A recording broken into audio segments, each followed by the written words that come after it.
Welcome everyone. This is 82 of the Retic Lounge. We're nearing 100. That's We're getting pretty close. wild. Yeah, every time I put in a new episode on YouTube, I'm like, there's no way.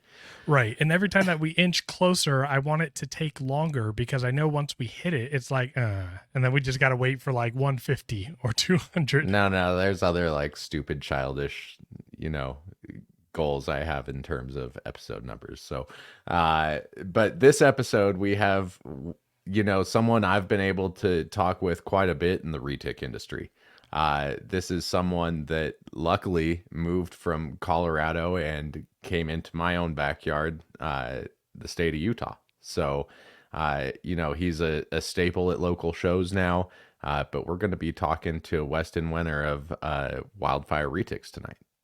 Yeah. I'm excited for bringing Weston on. And, a very large portion of what we're going to be talking about with Weston is his passion and drive for very large retics. In the retic community right now, everybody is trying to shrink everything down, and Weston's like, nope, I just want large, beautiful animals.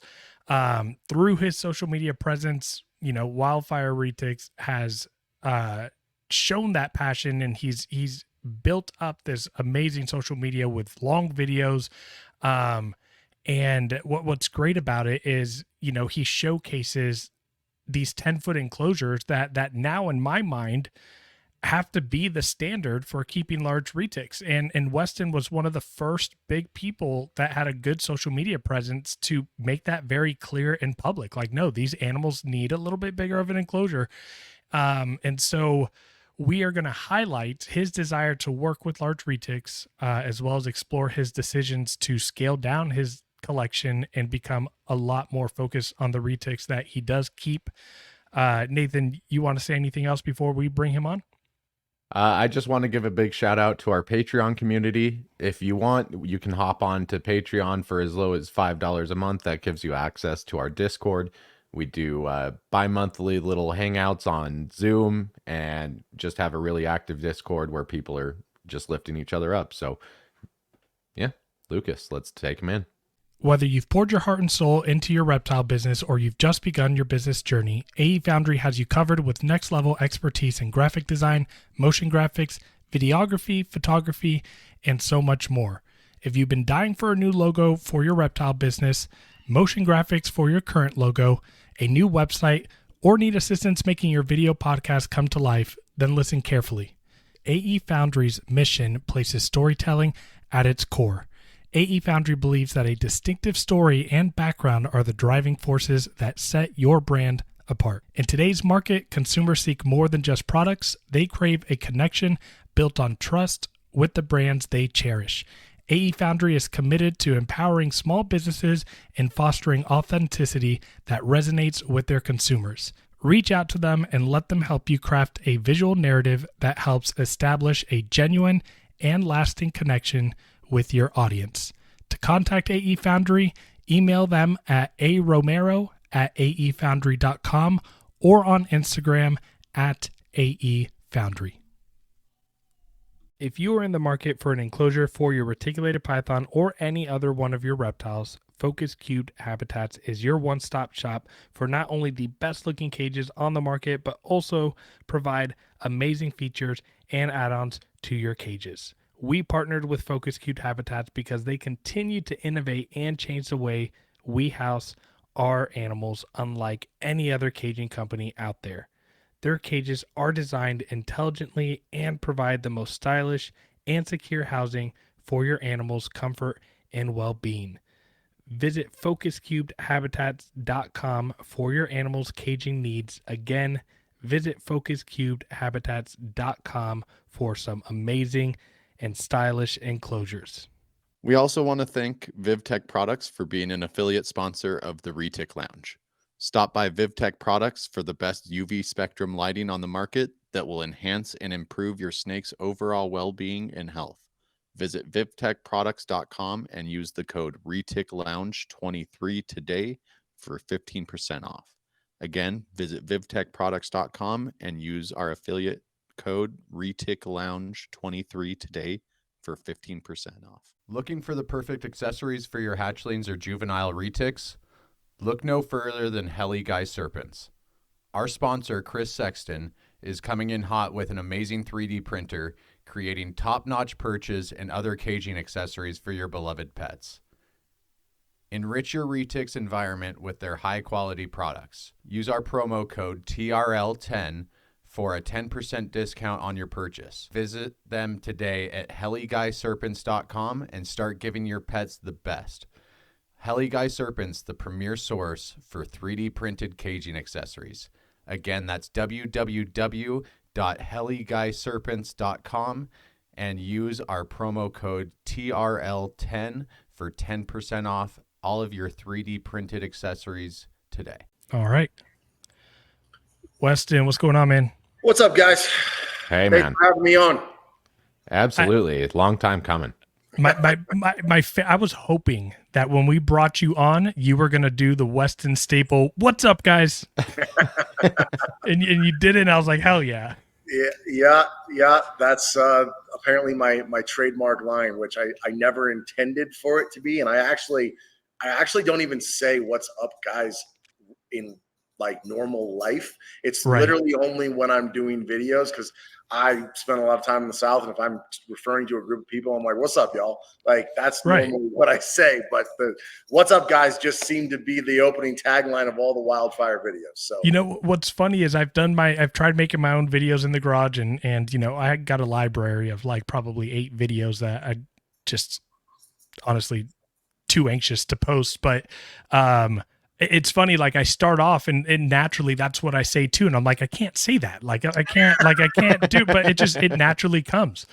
So I totally get it. yeah, it just seems to be the first thing out of my mouth every time. So, Oh man. Well, I'm happy to have you on. Thanks for taking the time. And you know, I know that you got, you know, not just, you know, the large retics, but you got other businesses and ventures. And so I know that you are not one that is, you know, has a lot of free time. So just appreciate you for coming on, man. absolutely. Again, I'm glad to be here. Love what you guys are doing with this podcast and trying to bring really, you know, some positive aspects and lights to different subjects and talk about things that people don't normally talk about. You know, you guys are obviously newer in the retic world, but we need more visibility. We need more transparency. You know, that's something that I've always tried to be with my social media and within, you know, the community. And we need more of it, because that's the only way. I mean, I remember when I came into this, the information that you could get, it was like, over here you got one thing, over here you got another thing. So, you know, again, I applaud you guys for the efforts that you guys are making to improve the community. Hey, Yeah, that's big words. Thank you. Yeah. Appreciate it. Weston, let's jump right in. And if you don't mind, just kind of, you know, for those that don't know who you are, you know, tell us a little bit about you, how you got into reptiles. Take us through how you ended up choosing retics as like your main bread and butter with your reptiles. Okay. Well, I will give an abbreviated version, because this could be literally the whole podcast. I could go on. I've been into reptiles since I was a little boy. I ran around. I grew up in Northwest Ohio. Not a lot of snakes in Northwest Ohio, but there's different kinds of lizards, and there's a lot of frogs and things like that. I would catch anything that I could. I kept it in shoe boxes in my closet, including garter snakes. I drove my parents crazy. They hated it. My dad, to this day, I actually put a video not that long ago on my social media of my dad coming into my facility. He literally still hates this. Like, and every time he's here, I just look at him. I'm like, you realize this is your fault, right? Like, if you'd have just let me do this when I was a kid, I'd have gotten it out of my system. But Right. So, anyways, I was never allowed to keep snakes when I was a kid, but I've got pictures of me when I was in, you know, middle school and high school holding panther chameleons and stuff like that. When I got to college is when I really started keeping snakes. I, like most people, I started with ball pythons, and I had a collection of ball pythons. And when ball pythons really weren't interesting anymore, I started getting into boa constrictors, and then I got some Burmese pythons. And I went to school in South Florida, so going out in the Everglades to catch whatever we wanted was a regular thing. We could go out and catch alligators, you know, at any night of the week. And I also, when I lived in Fort Myers, that's when Glades Herp was based in Fort Myers. That was before Robbie moved everything up to Tampa. So I was going up there 2-3 times a week. That was where I first really started learning about venomous stuff. And that was the first real, like, serious segue that I took in reptiles was into venomous. And in college, I had a breeding pair of gaboon vipers. I had an 11-foot eastern Nice. Oh, mamba. man. I had a leucistic monocled cobra at one point. So I went down that road. As I like to say, I was much younger, faster, and dumber. And so that was a phase through most of college. My house in college, if you came over, it literally, there were cages everywhere. Nice. I had a fish tank coffee table. I had cages with different snakes and chameleons and everything all over the place. I literally, that breeding pair of gaboons I had in a 6-foot vision stack at the foot of my bed in my bedroom. And I would That's literally awesome. lay in bed and watch them. That's the thing I'm not dumb enough to do, but would love to do in my dreams. You know, the gaboons. Dude, That's gaboons are my and favorite. I'm surprised I've never heard that about you. Like we've They're- talked a little bit, and yeah, I've never known the venomous side of you. Yeah, man.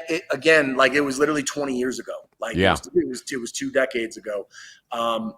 Gaboons still, like, when my wife and I met, when we talked about the whole snake thing, and she asked, she's like, and of course she mispronounced it. She said, "You don't keep any poisonous snakes." And Yeah. I corrected her and said, "No, it's venomous."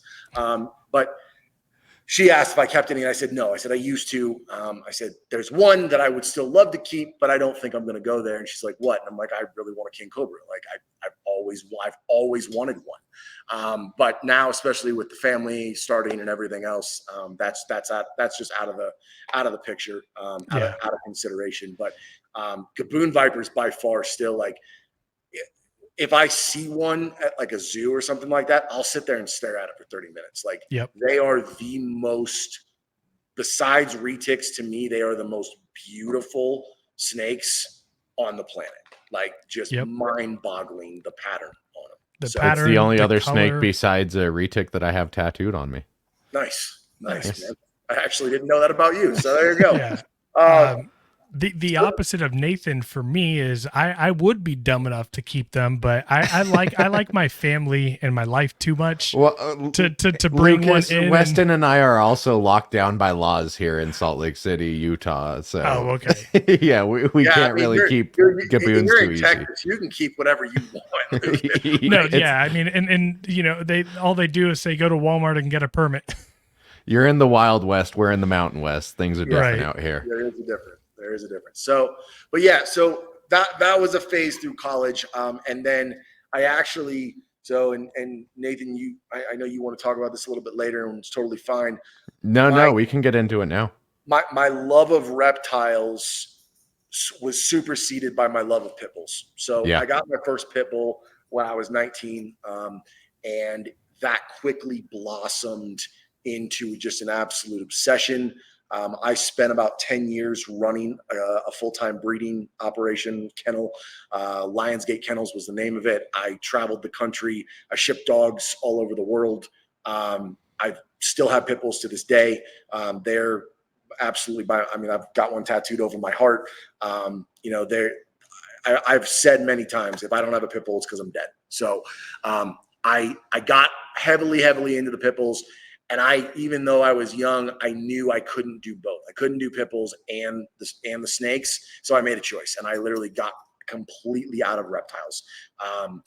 Didn't really keep anything other than I had an albino boa for a little bit. So in my dog travels, I moved to Southern California. I lived in Temecula for about 9-10 months. Where I lived, there were rattlesnakes all over the property, so I could catch rattlesnakes whenever I wanted. I had an albino boa out there, but again, I wasn't really like keeping anything.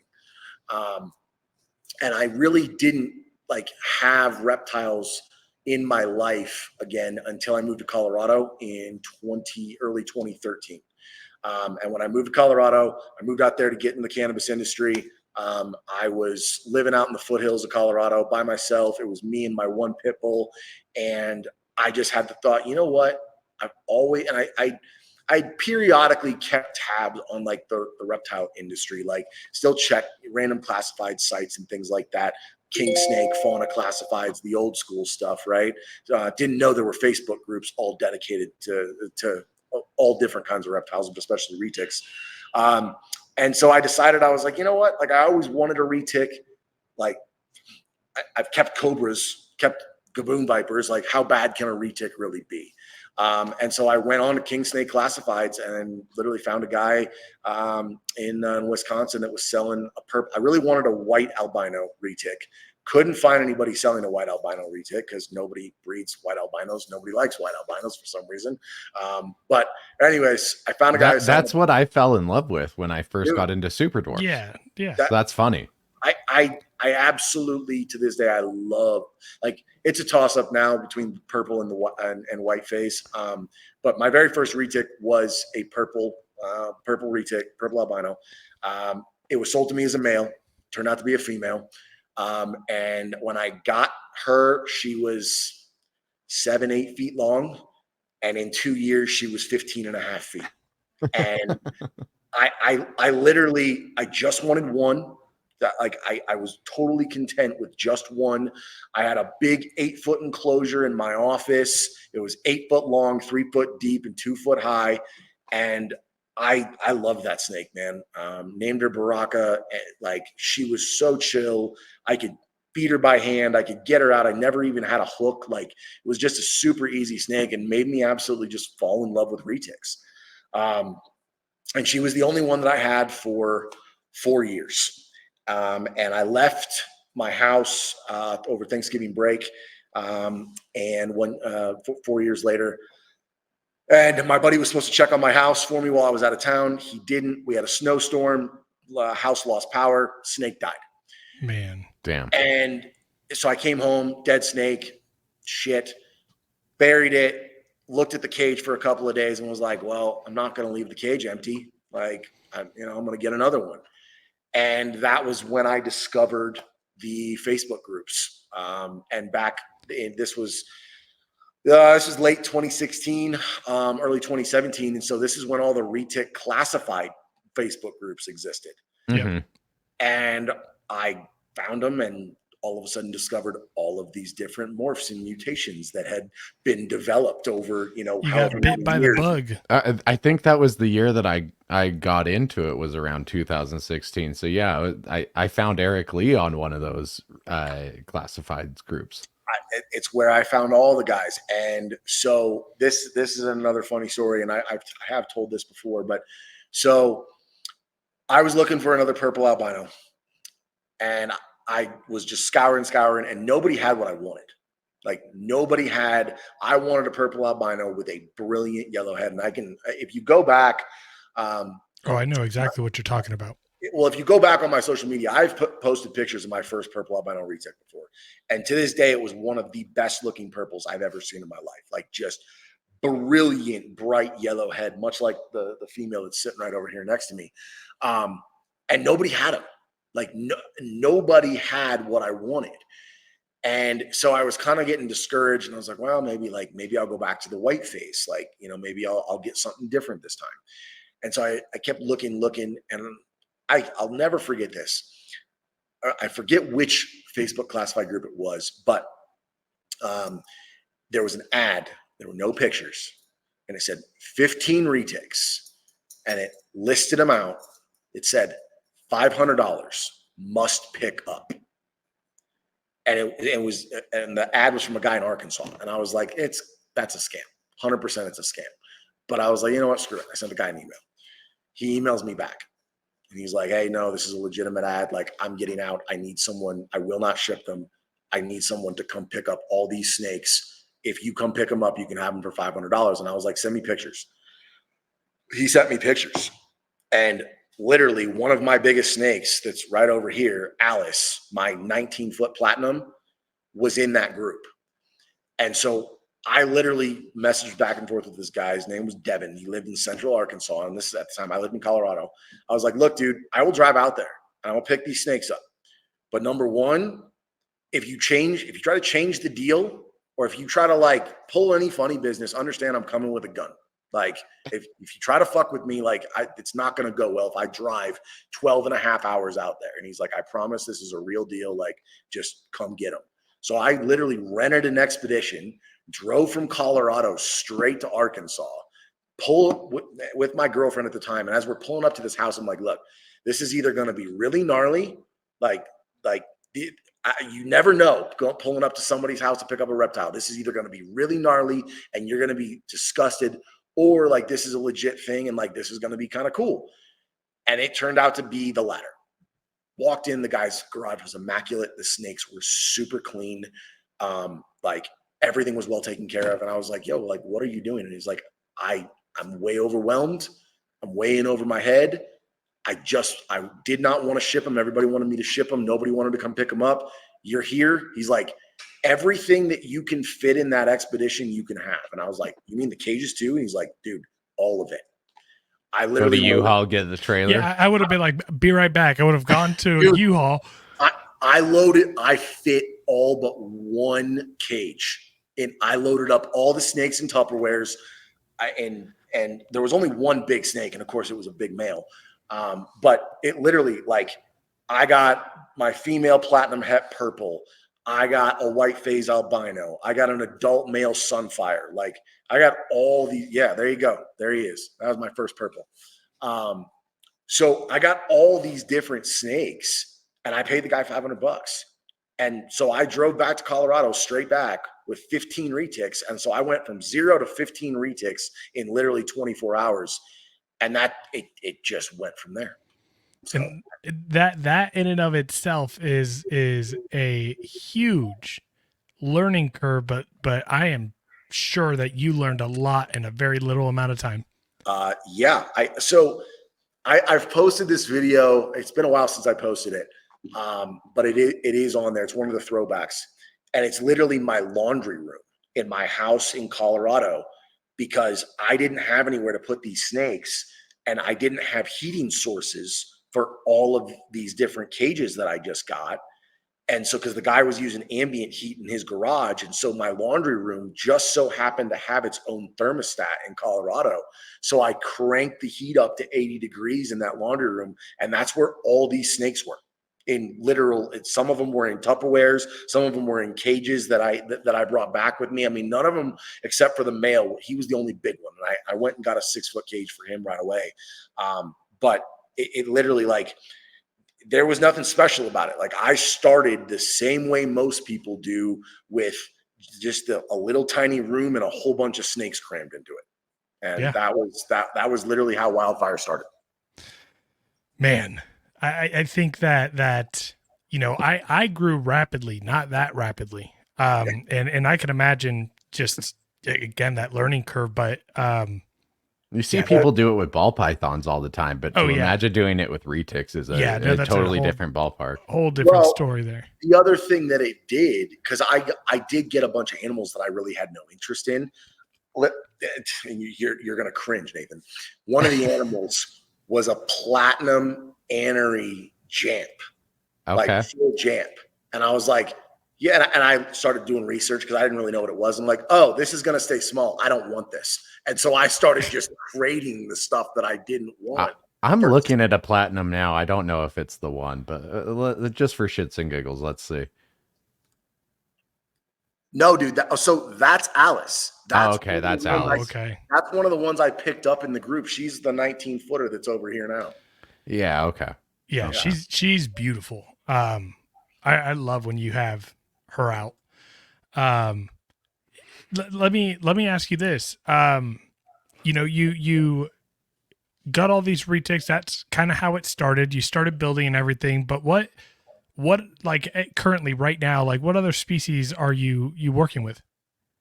I literally have 2 species of Varanus, and that's it. Okay. I literally have retics, and I've got a black throat and a black dragon, and that is it. So I've, in my time since I got really heavily into retics, I had quite a few berms at one point. I was kind of doing the berm and retic thing. I kind of discovered really the only berms I really, really liked were caramels. So that was my old black throat. That was my big boy that I had. Yeah, I remember Kronos, and I remember it when you got the new black throat.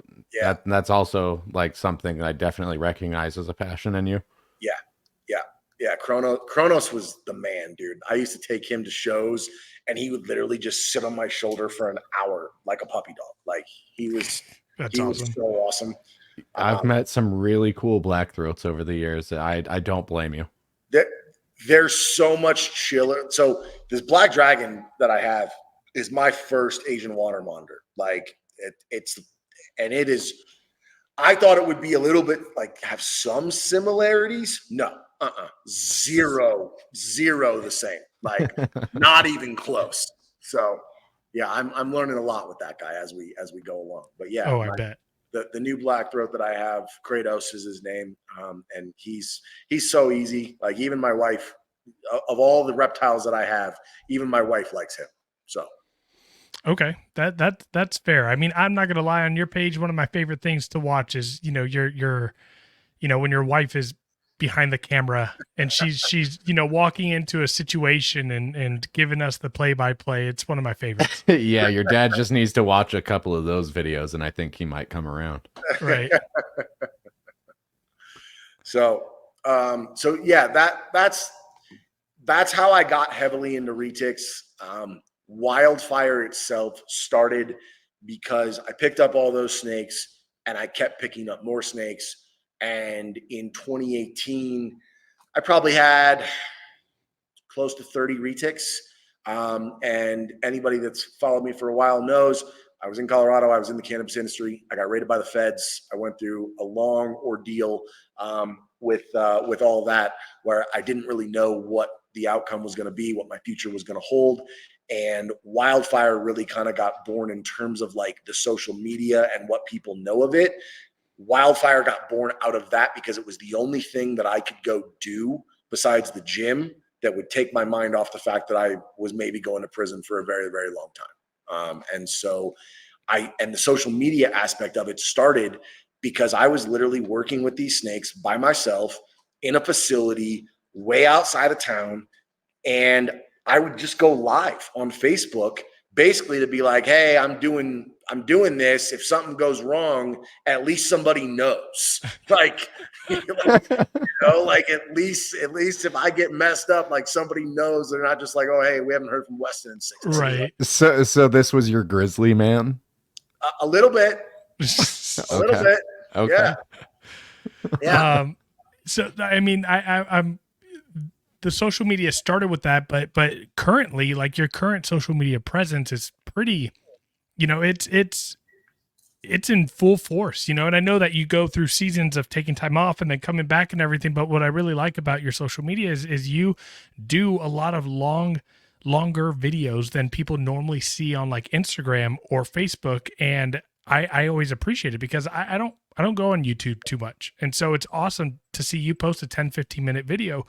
And you spend a lot of time educating and informing people of like how you keep, what you do, what your procedures are. And, is that something? And it's not the pretty side of retics either. Yeah, no.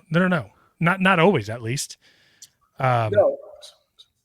So again, when I started really posting on social media, so the first thing that happened, and again, you scroll back on Facebook to 2018 and you can find it.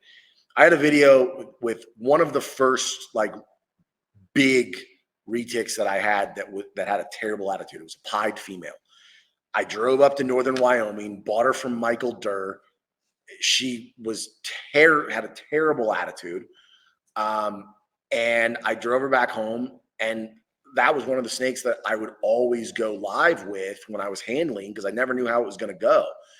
And I posted one of the videos after going live, and it hit 2 million views. And this is back in this is literally back in 2018. And I was like, oh, people are interested in this. Like people want to see this. And it was like, okay. And again, at that point in time on social media, like you had guys that you had Brian Barsick, may he rest in peace. you had Jay. That was kind of it. Yeah. Like there wasn't really anybody else that was posting video. Lots of people were using social media to like push sales and like post photos, but people weren't posting videos. And what occurred to me was I certainly didn't know everything, especially back then. I mean, I've only, that's the thing. People have this misconception that I've been like in the breeding world for like a decade. I dropped my first clutch in 2018. Like I've not been breeding that long. I've been keeping retics for over a decade, but not breeding. Anyways, and part of what frustrated me when I was getting into breeding was the lack of information. Yeah, totally. And the amount of misinformation, right? And the good old boys club. And if you were a newbie, you couldn't get into that club because you were a newbie. Right. Yeah. I got really fortunate in that I bought a couple snakes from Paul Lucas, the retic keeper, and Paul took me under his wing when it came to breeding. Like I knew how to keep snakes. I knew how to keep them alive. I knew how to keep them healthy, right? I had no idea how to breed retics. Zero. And Paul's a great dude, man. Paul is one of my best friends. And funny enough, I've literally never shook his hand. I've known him for 7 years and I've never shook his hand. You were the one that told me about Paul, and I'm grateful for that. Paul's been really cool to me. Yeah, Paul is he's an amazing wealth of knowledge. He also was the guy that like really held me accountable.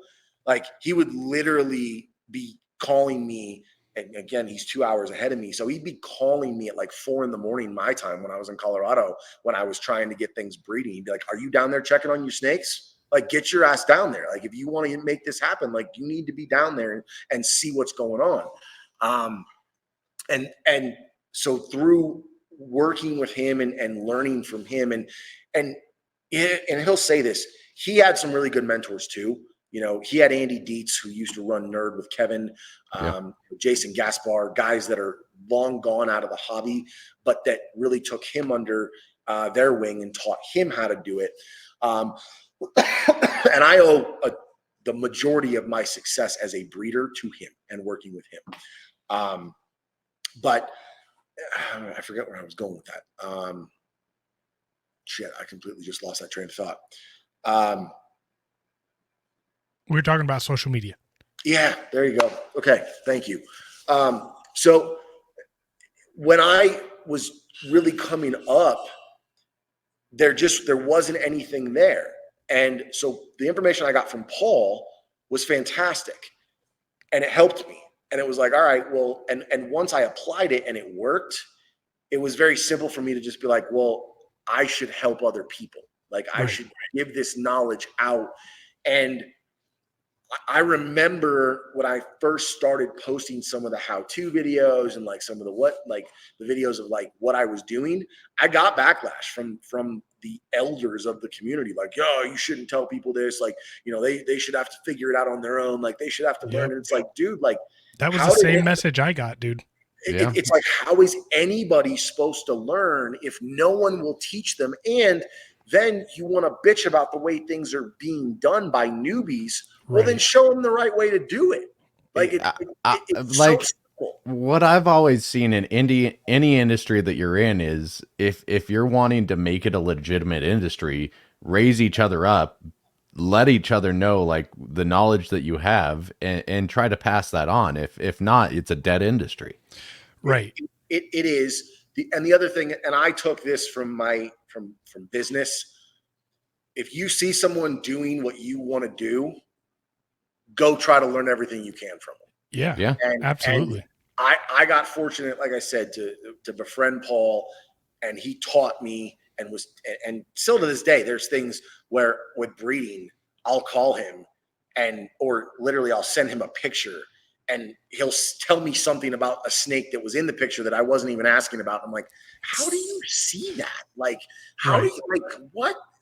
But I get it because other things that I've been doing in my life, like cannabis, like someone send me a picture of their cannabis room and I can very quickly diagnose what's probably wrong with it. But that's, again, sidebar. So anyways, the social media thing, to me, it was just like, hey, I have this information and this has worked for me, and I'm going to share it and I'm going to put it out there.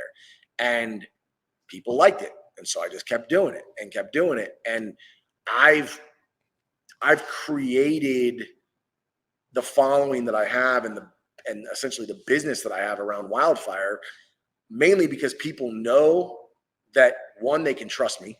Number two, that I'll help them. Like, I have people that I sold snakes to 5 and 6 years ago that I still talk to and still help with different things.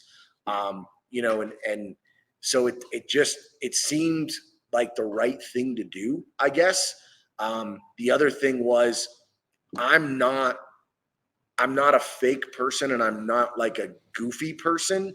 So just doing videos with some shtick or like to try and get views, that was never going to work for me. It just wasn't. That's not who I am. And so it kind of took its own route from there. I mean, I struggled with that a little bit too. I wanted to do some form of content and tried to do a little bit of YouTube, but couldn't like find my little pocket of what I wanted to be doing. So the podcast kind of fell in naturally because I could just talk about what I love and instead of being fake and trying to put on a show about it.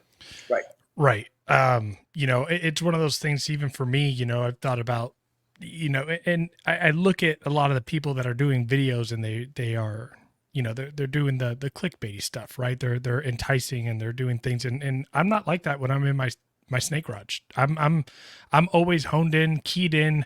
I pay attention. I'm relaxed and I enjoy myself, but I don't fuck around when I'm in there. And I don't either. The other part for me and this still bothers me, especially in retics. There are so many ball python breeders out there that do videos and they show their collection and they show their room and they show everything, right? And there's still such this like shroud of mystery around retic breeders and how they do what they do. And like, they don't want to show their cages. And frankly, it's, in my opinion, it's because they know that their shit stinks. Like they know that it does, and they're not proud of it. And that was it's always been my thing. Like, I'm proud of the way that I keep my snakes. I'm proud of the way that my animals live. Even though a lot of people say the cages are way too small, and we're gonna get into that with the caging sizes. But I always, like, to me, it was like, if you're proud of what you're doing, show it off. And I've always been proud of it. So. Right.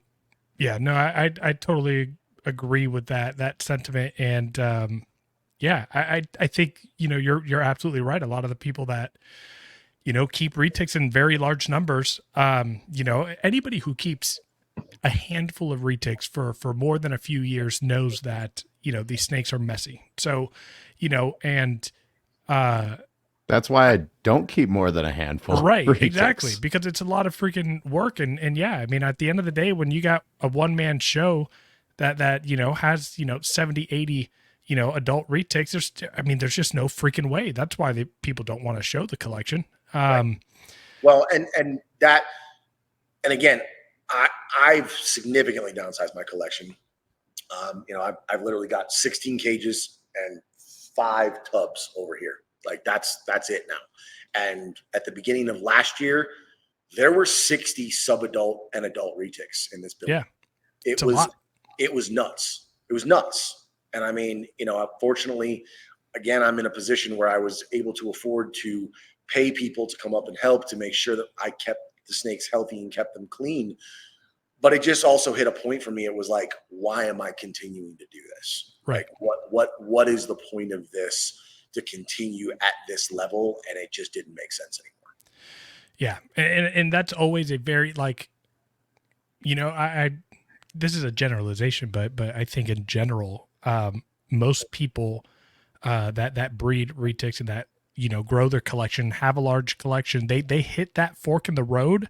But I think like much fewer and far between people decide to downside because there's just something about it. I don't know if it's an ego thing. I don't know if it's, trying to, the world's first thing or wanting to, scared if I downsize, I'm going to lose my name in the industry. And, a lot of people don't choose that route, but oftentimes, It's the responsible route to take. Well, they don't choose the route, and then their hand is forced. Right. And that's the unfortunate thing. Like, and again, we can talk about this at some point if you guys want. But to me, the days of being a retic breeder that breeds a little bit of everything are over. Yeah. Absolutely.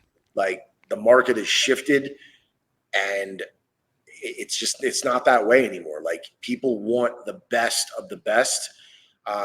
This is something that Shane Costello, who's a good friend of mine, he and I talk about this all the time. Like you don't need to, as a breeder, you don't need to sell the dream to anybody anymore when it comes to retics, because they can go buy the dream. Like there isn't anything that isn't available out there that like people need to go and really buy the hets and raise them up and then breed them themselves. Like whatever it is, like, whether it's Ocelot or, even the Aztecs now, we got those. So, it's like, it doesn't matter what it is, you can go buy it. Yeah. No, that's totally true. That's why I've held out on Super Dwarf Anthrax. I don't need to be the first to create it. I know I can get it when it's available at the parameters I'm looking for. Right. Yeah. Right. We were talking about education a little bit, and Nathan, brought up a really good point when me and him were talking about having you on and how much education that you do in the public. Nathan, you want to dive into this topic real quick before we get into the large enclosures? Well, that's how Weston and I's path crossed, was just education at the local shows. I think it was the first year you were out there, you were just doing the main floor education like once or twice a day, I believe, right? So yeah. So when I first moved to Utah, the only show that was here was the Wasatch Expo. And when I did the show for the first time, and I got to meet Guy and Lori, I told them like, hey, this is something I've done in the past at other shows. If you're interested, let me know. Like, I'm going to bring the big snakes no matter what. But if you're interested in me doing like a presentation, like I'm happy to do that. And they were like, absolutely. Yeah, we'd love that. And so that's just kind of how it started. And, frankly, the presentation started in Colorado because a show promoter, actually is Ryan from the Reptilian Nation Expo. Okay.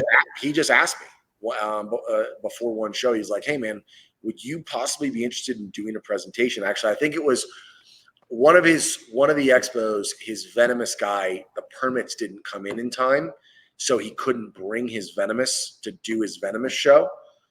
And so there wasn't really, like, there was a crocodilian show, but there wasn't really anybody doing snakes. And Ryan knew that I always brought at least one big snake. And so he just came up, he's like, hey, would you do a presentation? And I was like, sure, I guess.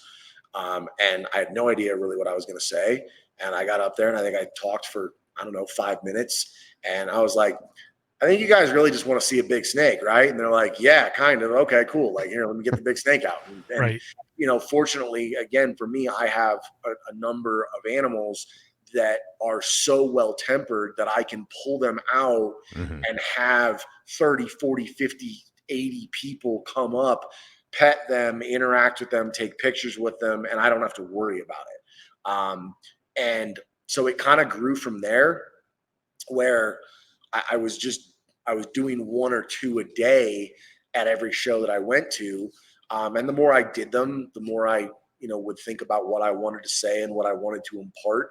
And at an expo, you've got such a mix of people. You've got people that are literally just there for the spectacle of it. Like they have no idea or genuine interest in keeping reptiles. And then you've got, people that are heavily into reptiles.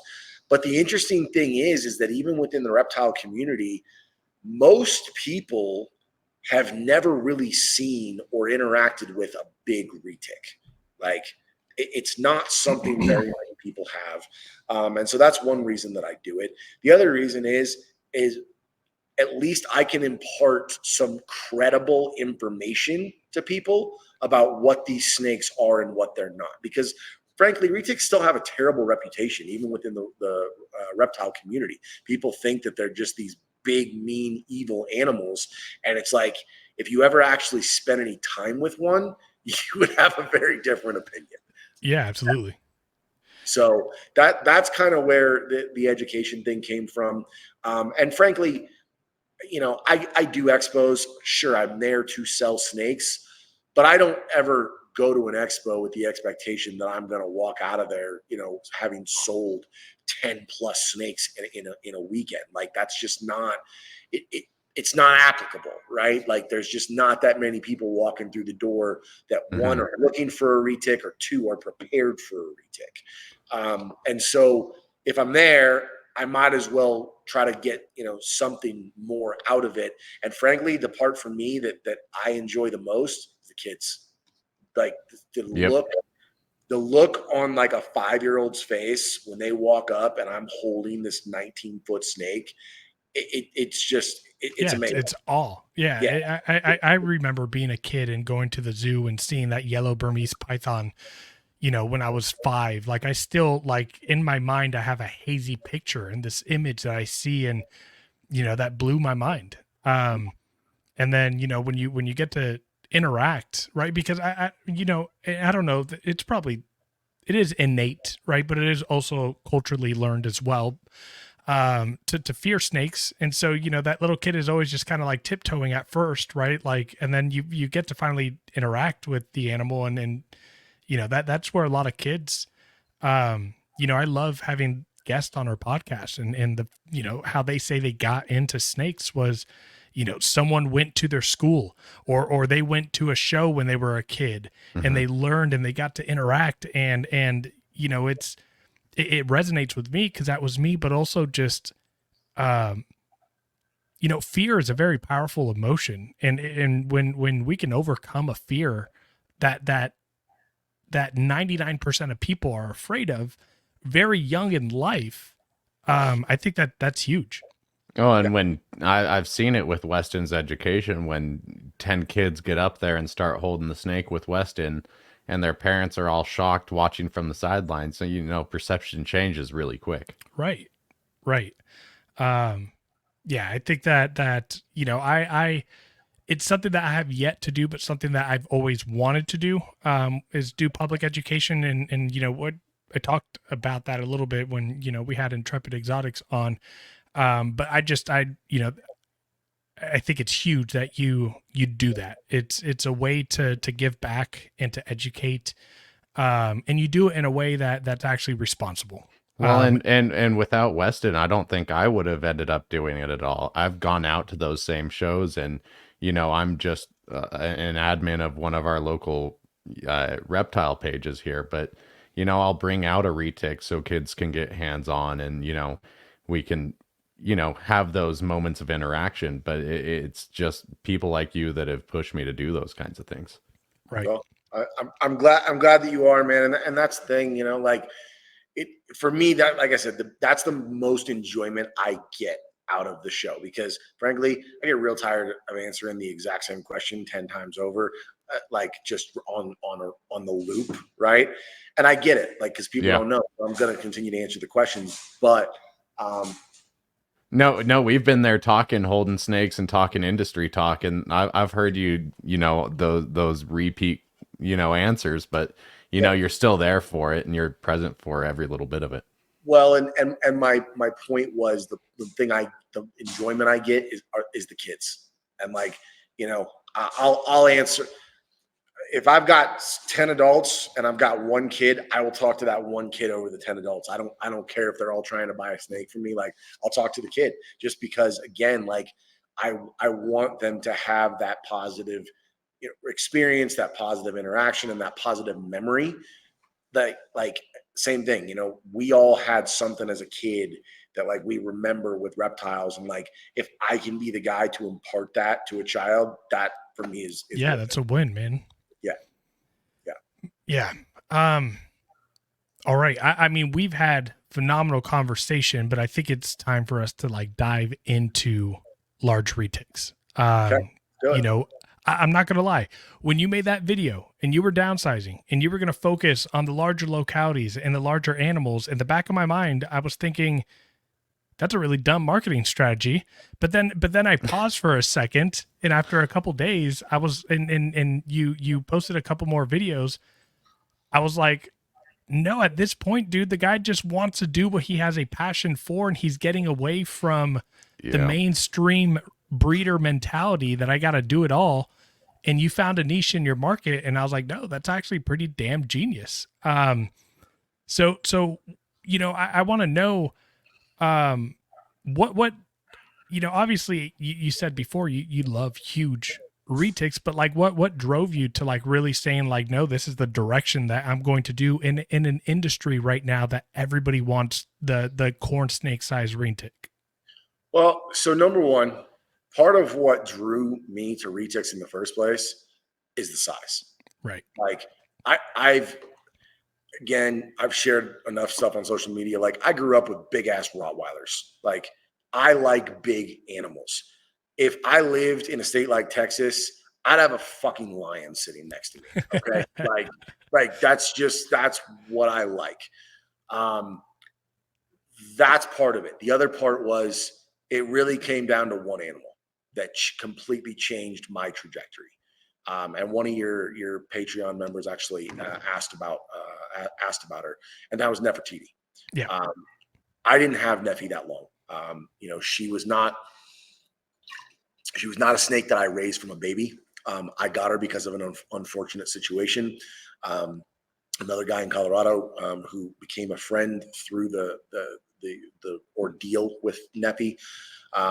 His name's Sean Rutherford. He raised Neffy literally from a hatchling. He bought her from a pet store from Scales and Tails in Colorado. Mm-hmm. Raised her up. And unfortunately, he lived in an area of Colorado where they had a size restriction. He had her out in his yard in the middle of summer. Neighbors looked over the fence. They called animal control. Animal control gave him 30 days to get rid of the snake or they were going to seize it. When I got Neffy, she was every bit of 20 feet long. And I have some big retics here. They don't hold a candle how big Neffy was. She was impressive. That was the snake, if I'm not mistaken, that was on the nebulizer when you came to Utah, right? No. So Neffy died on the trip to Utah. Okay. Yeah, Neffy had the big tumor or mass that was basically just sucking blood and energy. Well, so she had that tumor when I got her. And I asked Sean about it, and he said he'd had it biopsied and it wasn't cancerous. And the vet said, hey, just leave it alone. And it was probably like 2 years into me having her, right? Yeah, because I only had her for about 2.5 years. But I gotta do the backstory on this. So again, when I got Neffy, I literally had to call. So you guys both know Mark Ryland. Mm-hmm. Mark, I've known Mark for over a decade. I literally, when I talked about my first retic in the 8-foot cage I had in my office, that cage came from Mark. I literally found him through an ad on Craigslist in Colorado. Wow. So that's like how far back Mark and I go. And so when I knew I was getting Neffy, I called him, and this is actually a great segue into the cage discussion. I called Mark and I said, hey, I need a big cage. And he's like, how big? And I said, I need a 10-foot cage. And he's like, all right. He's like, how deep? And I was like, I need a 10 by 3 by 18. And he's like, what's it for? I go, a big ass retic. And he's like, all right. He's like, give me a couple weeks. Let me see what I can come up with. And literally was the beauty, where my shop was and where Mark lived was 15 minutes from each other. So literally he's building this cage and I'm going over there every week and like, no, that's not going to work. Like, no, that's not going to work. Yes, that'll work. Like, yeah, do it that way. So Mark built me my first 10-foot cage, and I actually still have it. It's right over here, for Neffy. Because when I went to see her, she was in an 8x3 because the guy built his own cage, plywood. He did what he did. He did the best he could, right? To build her a good cage. But I took one look at her and I was like, yo, that isn't going to work. Like I can't do that. Right. And so I got her, I went to pick her up and Mark went with me. And Mark has seen some big retics, right? Like he's been around. He ran a pet story. Like he's done the whole deal. And we walked in and we pulled her out and he just looked at me and he goes, yo, you are out of your mind. I was like, literally, you guys have all seen the big totes that I use to put snakes in. She filled it. She filled that tote. Top to bottom? Pretty much. There was literally a 6-inch gap. Because I've seen easily a 17-foot retic of yours in a tote, and it only fills it up halfway. Yeah, there was like a 6-inch gap to the top. What a lot of people don't realize about big retics, man, when you go from 17 to 18 feet or 18 to 19 feet, it's a hell of a lot more snake than 12 inches. Difference. Yeah, it's a massive difference. So anyways, Mark came with me. We loaded her up in the truck. And we're driving back, and he's like, so she doesn't seem like she's too bad-tempered. And I was like, yeah. I was like, I don't really know. I was like, I've only interacted with her one time. I was like, all that Sean told me was don't ever take a chance with her when she's hungry, because she got a hold of him one time and he almost had to kill her to get him to get her off. And I was like, okay. So we get her back. Excuse me? No, dude, like she grabbed a hold of Sean and started to wrap it. Like, and that's a 20-foot snake, man. I don't even know how the hell you get that thing off. Yeah. So we get her back. We get her in the cage. Again, this is when and this was my first facility, which all it was my old grow facility that I just repurposed into a reptile snake room. And again, I'm working, this is before I had employees. I'm working by myself. And I'm not going to let the snake sit in its own excrement. Like I have to get it out. And so I would go live like, hey, I'm getting Neffy out. But the level of respect that you have to have, and I genuinely compare it to working with a bear, a tiger, a lion. Mm-hmm. Like when you're working with a snake that size, that is not only fully capable of killing you, but potentially could eat you. Like the confidence that they have and the way that they act, it's a whole different ballgame. And like building the trust that I built with that snake to where I could just pick her up, move her around. Like I couldn't hold her, right? I mean, at her heaviest, she was 222 pounds. Like she outweighed me. Like I could barely just hold a portion of her like this. Right. Like a 5-foot portion. Yeah. But it changed the way that I looked at retics, because there's retics and then there's that. And I've said this in a lot of posts, like there's big snakes and then there's giants. Yeah. And giants are just a different ballgame. And like after having her, and then especially losing her the way that I did, like I remember when I first got here to Utah, because again, she literally died on the trip over here. Like it was a one-day trip, and we got here, we got all the cages out, we were putting snakes in one by one by one. And I had her all the way up in the transport van right behind my seat. She was the last one to come out. And I opened the tub and I literally took one look at her and I go, oh my fucking God. Like I knew she was dead. And I remember seeing some of those posts like right as you got here, the weeks after. So yeah, like Neffy definitely like rung a bell as you brought her up. Yeah. Like I literally took her cage and stuck it in the corner. Like I couldn't look at it. Like it messed me up. And I've lost a lot. I don't want to say a lot. I've lost a number of snakes over the years because of the number of snakes that I have kept. Things happen. We know this. Like snakes get sick. Things happen. Snakes die. Like sometimes it's just complete freak accidents. Sometimes you do everything you can. You can't save them. I've never really had one that just cut me deeply until her. And again, I didn't raise her, but Yeah. it was the level of the relationship that I had to develop. And I used to make fun of people that said they developed relationships with their snake. No, like when it comes to some of these animals, like there is a legitimate relationship there. There's an understanding. And I had that with her. And so losing her and not having a true giant in my collection, it just left this massive hole. Like, and it didn't matter.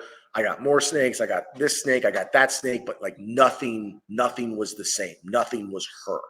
And maybe nothing ever will be. I don't know. Right. Like she may have just been like that one of a kind. And I'm perfectly okay if she is. But to answer your question, like what made me want to make that shift? Like, I don't get excited about little snakes. I don't really get excited about smaller retics. They don't bring that out in me. Right. When I got to pull Valkyrie out, my 19-foot Sulawesi, that yeah, sometimes she's okay and sometimes she's not. That does it for me. And my wife hates it. Like she absolutely hates it because she wishes that I would be completely content with like some corn snakes. But like there's something about working. Or no snakes. Exactly. Yes. Or no snakes. That would probably be preferable. But there's something about, and again, even with Alice is a huge snake, right? But because I've had her since she literally fit around my arm, like I look at her and yeah, she's a big animal, but it doesn't flip that switch for me. Like it's just not quite there. Valkyrie flips that switch for me. This Malay Sula female, that's like only what, 5 years old, 4 years old? Not even 4. Yeah, not even 4. It's already like what, 15 feet? She's pushing 17. Yeah, that's insane. So let me ask you this. I know I'm skipping ahead here a little bit, but or actually no, I'm not. But I'm curious. What do you think is like? What's the game plan? What's the ticket? How are you? How? Like, are you talking in terms of just like breeding to get larger size? Yeah. Like what? Because just captive retics aren't that big anymore. I mean, we're not looking at these. Mainlands are shrinking because we're maintenance feeding, and super dwarfs are getting big because we're reversing insular dwarfism, and so mainlands are getting smaller. You're trying to develop larger animals. How in your mind are you what's the strategy? Well, there's a few different strategies. Number one, the amount of wild caught blood that I have in my collection now that isn't watered down, that isn't generations of captive bred. Number two, the reduction in morphs, aka mutations. I love the morphs. I love mutations. However, there's a very looming fact that I think the entire reptile community wants to overlook. These mutations are just that. They're a mutation. And in a lot of cases, they are a defect. And we continue to breed them on top of each other over and over and over and over again. And part of why I made the decision to go to localities is because I got really, really tired of cutting open eggs and seeing kinked backs, half faces, no eyes, like all of these different defects. Yeah, especially with the large animals you were working with, you're having large clutches. So yeah. you're getting a very large sample size and seeing what's coming out, and that's what you were seeing. Yeah, and again, we'll talk about culling and whenever you want to get to it, but like I got really tired of being like, oh well, shit, there's 25% of the clutch that I would never put out to the public because it's completely flawed, like or it's so bad, like I have to put it down. Like it's not going to survive on its own, right? So that was part of it. But as far as like, how am I going to put the size back into the into retics?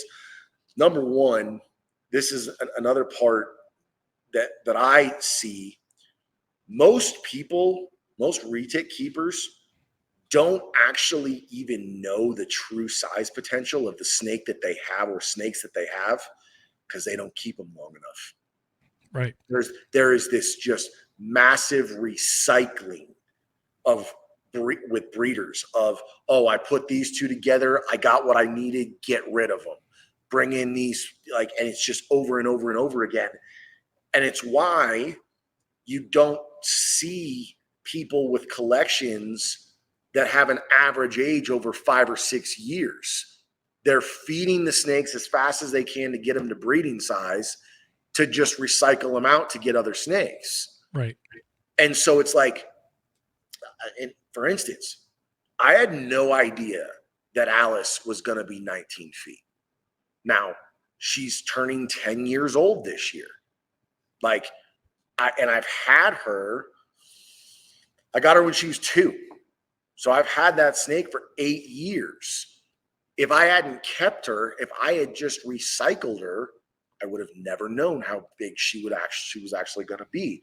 Right. Do you remember how old or how big she was at like 4 years old, or breeding size? Yeah, I've got pictures of her all through her life. Yeah, and I mean, yeah, at 5 years old, she was probably 14, maybe 15 feet. So nothing to write home about. No, and now she is. But right. Again, people don't keep the snakes long enough. So that's part of it. Is I don't think most breeders actually know what the true genetic potential of their snake is, because one, either they don't feed it enough, and it goes one of two ways. They either overfeed it to try and get it big as possible, or they don't feed it enough for it to reach its genetic potential. And I've talked about this plenty on my social media. Number two, they don't keep the snake long enough. So, and not even just keep the snake long enough, but we can dive deep into this and it'll take hours, so we won't. But just like, I mean, how many people, that have been keeping retics for 20, 30 years? How many people actually are like, hey, here is my 15-year-old retic? Like, how many of those animals are actually out there? Very few. Exactly. And I know that because. So I lost my Bali Yellowhead that was a Nota How production last year. Mm-hmm. It sold to me as a male. It was a female, which I proved that out. She died at 18 years old. Like, and anytime I would post her on one of the let's see your oldest retic threads, she would be the oldest one. Yeah, it's insane. Like, no, people don't have, but here's the thing. I'm looking around right now. The youngest snakes in here in my cages are 4 years old. I can count 1, 2, 3, 4, 5. There's 5 snakes that are 10 years plus in this collection. Yeah. But those are also some of my biggest snakes. Like, and part of what I learned after having Neffy and talking to Sean, he flat out told me, he was like, dude, he's like, she's still growing. And she was 14, she was 13 when I got her. And he was like, she's still growing. And she was. Like, when I took her to Colorado State University to have that tumor removed and they anesthetized her, they were the ones that measured her at 21 and a half feet on the money. Like, that's so not a bullshit measurement either. No. I never measured her. I didn't tape her. That was from Colorado State University. They weighed her. They measured her. 222 pounds, 21 and a half feet long. I got to say, anesthetized probably is the best way to measure a retic. Oh, yeah. Yeah. or when it's dead. But exactly. Yeah. Now, there are some out there that will argue, well, their body relaxes, so they're actually longer under anesthesia. I don't know. You can't create length out of thin air. So that's kind of how I feel, but there are people that argue that. So yeah, interesting. But yeah, so I mean, that's what made me want to go that direction. as far as how I'm going to get there, honestly, right now, and I told Nathan this before we hopped on, I didn't do a single pairing this year, not one. I probably won't do any this coming season either. Lucas, when I told you if you wanted a Sula that you needed to get it, like I meant it. Like I'm not making. Yeah, no. I'm not making any for a while. And part of the reason, and I haven't really made this public, but I'm never going to breed my Wilkins line female. I'm never gonna breed her. And I made that decision after the research that I've done and what I saw happen with Aaron Engel's female, what I saw happen with Jake's female. It isn't worth it to me to try to get a clutch out of her for her to die. Yeah. It's just not. You know, and I don't know what the issue with that line of Sulas are. I will say, and you know, I will say I've heard something weird. And, We've all heard it. We've all heard it. It's you know, and I, you know, this idea that they were, you know, burnt at the tip with a little, is that what you're talking about? That they were basically sterilized. Yeah, that they were sterilized. And then, you know, obviously if you do that in a non-veterinary practice, there's still the chance that they can, but that opens up the can for, you know, complications. Right. And I don't know as I really believe that. Yeah. I think genetically there just may be something off with them. I would say that's probably that's more probable, right? Like who knows how to castrate a retake properly. I will also say this. I only know one person, and Luke, you both know him. And he left the industry, he left the country, whatever. He's the only person I know that's successfully bred Sulas in captivity besides Terry Wilkins. Yeah. And he told me all the things, all the secrets on how to get Sulas to breed. I've tried to cycle this female. She doesn't want to cycle, and I know for a fact that the other two Wilkins females that did cycle, that were bred, they were fed so heavily to get them to go. I genuinely believe that was also part of the problem. Could have been. And again, I have no scientific evidence to back that up, but I just have to think that when you throw that much food at an animal, that it's going to cause some issues somewhere along the line. And I'm not willing to do that to this snake. And again, I've tried dropping her temps at different times. She doesn't want to cycle. And so for me, it's like, I'm not going to risk her life just to try to get a clutch. And so, you know, when I had that last clutch of Sulas and I told people, if you want one, you better get one. Like I have another female Sula here. And I, at some point will breed her, but it's going to be years. Yeah. And, you know, and that's just the way it is. But that's part of when you ask what my strategy is, part of my strategy right now is time. Right. I'm just going to wait and see. I'm going to let these pure Malaysians that I have grow. I'm going to let these Malay Sulas grow. You know, I'm going to let my pure Sulas that I have grow. You can make pure Malaysians, right? Yeah. Perfect. All right. That's all I needed to know. Yeah. Yeah, I can make pure Malaysians. I can make pure Malaysians. What localities do you have? Let's go through that, because I want to talk about that, because I you know, when it comes to like the strategy of what you are doing to try to make big animals, I think the weighting, right? Because you know, in theory, big snakes are going to make big snakes, right? But then, you know, I in my mind, I'm thinking the diversity with the locality, and like you mentioned, the wild caught or the F1 bloodlines, I think are going to play a massive role. And I'm just curious, what localities do you have? So I have several pure Sulas, both captive bred and wild caught.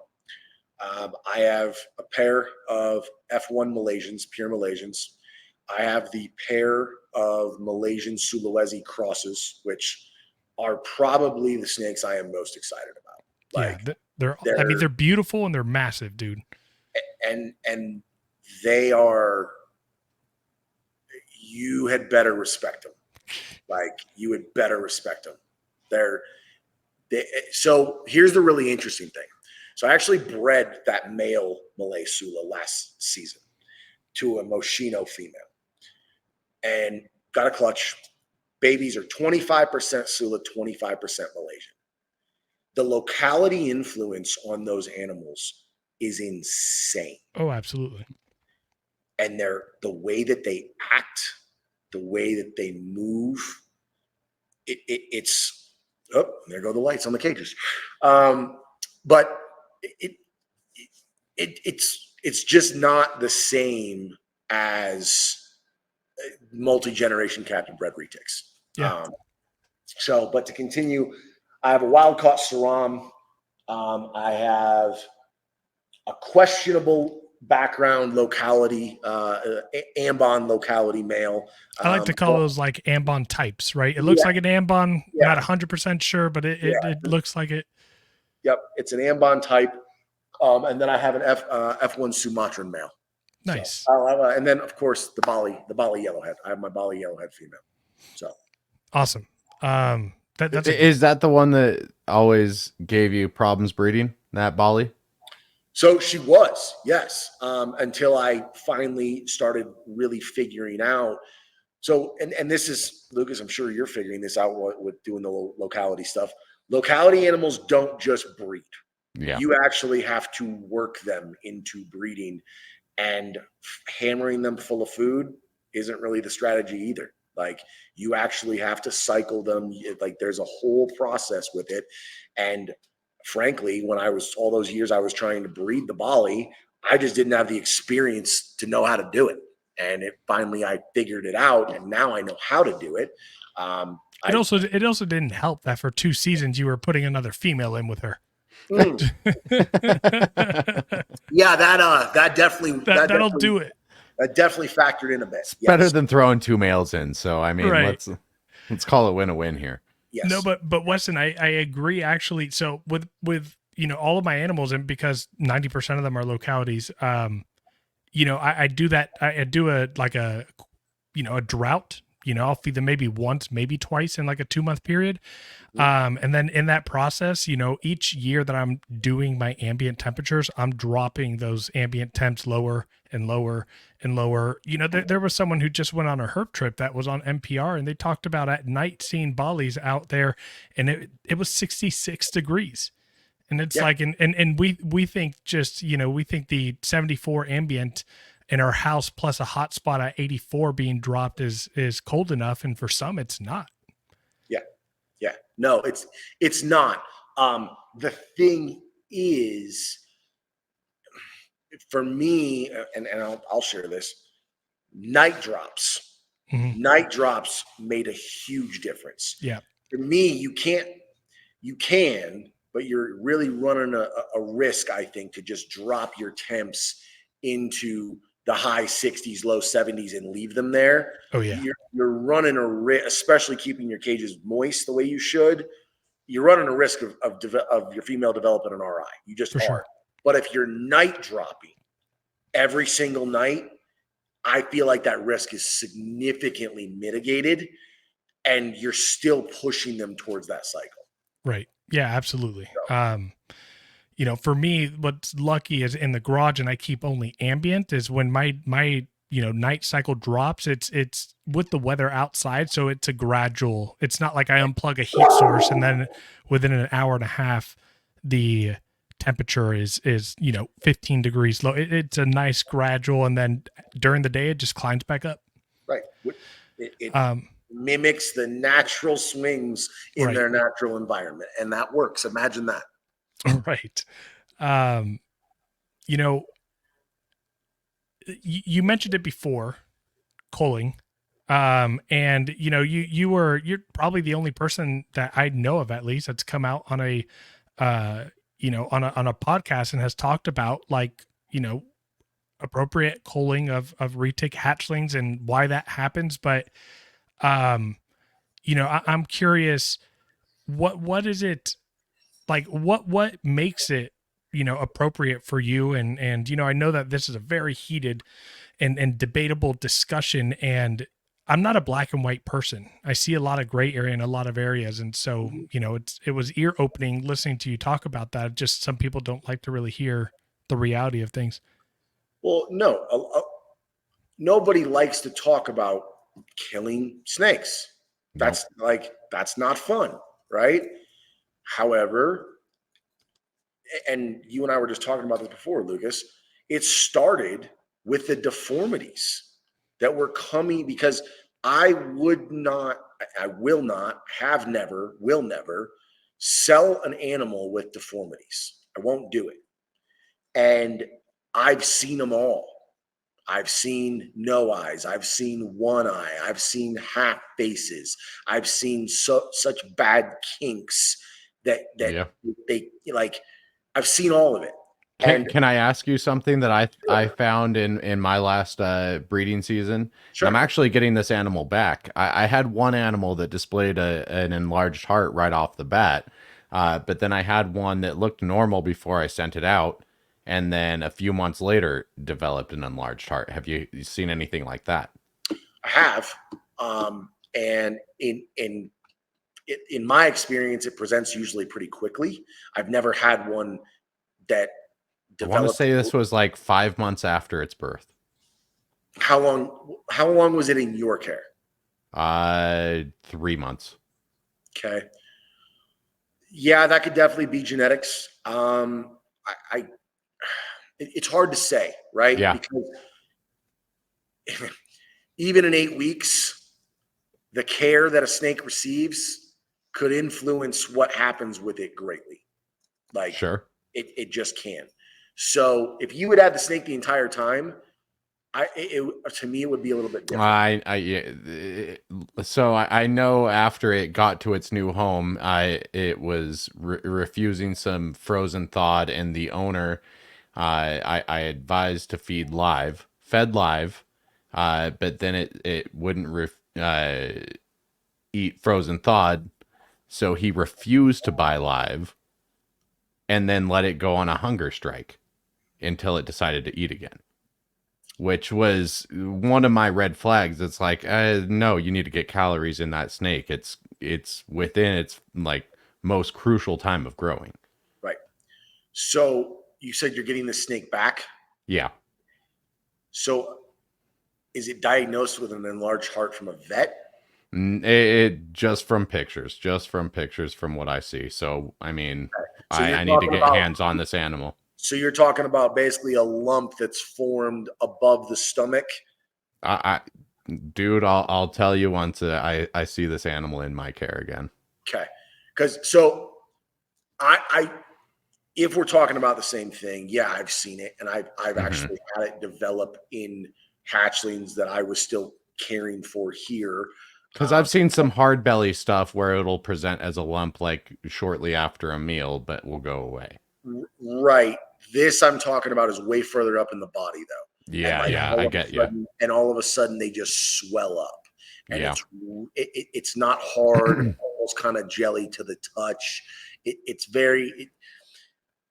Initially, like the first time I ever saw it, I don't remember what it was. First time I ever saw it, I thought it was that they weren't digesting their food the right way. And so I'm trying to like massage it, right? And like it's not going away, and it's like not going away.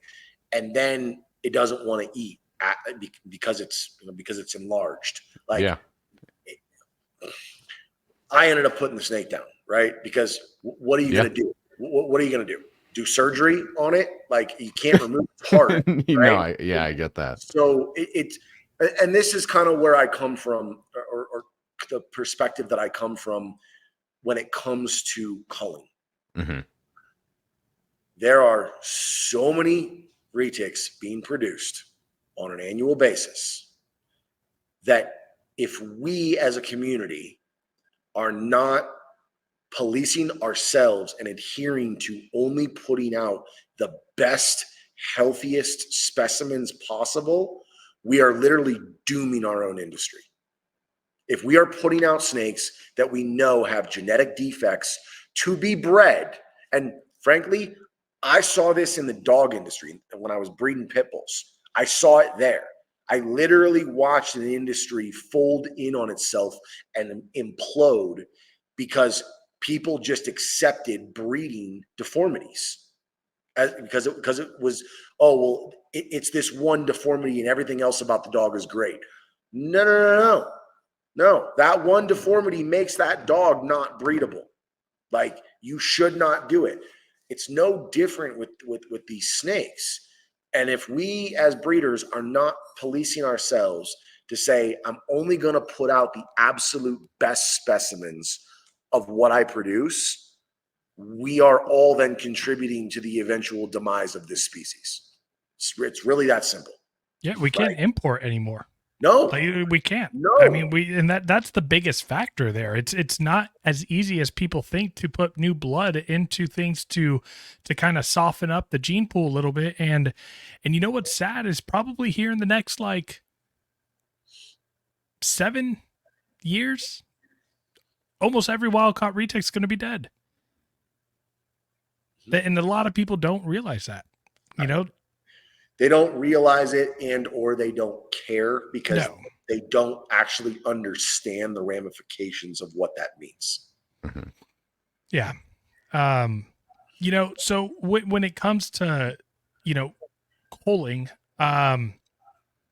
you know, I think another part, you know, that I heard you talk about on the podcast as well with culling is this idea that, you know, we have animals that are hatching 60, 70, you know, hatchlings, and, you know, like you mentioned, the thousands and thousands and thousands of retics that are produced each year. Well, and we're talking about giant retics tonight too. How many people are willing to get one of those 8 to 10 foot enclosures that you see behind Weston?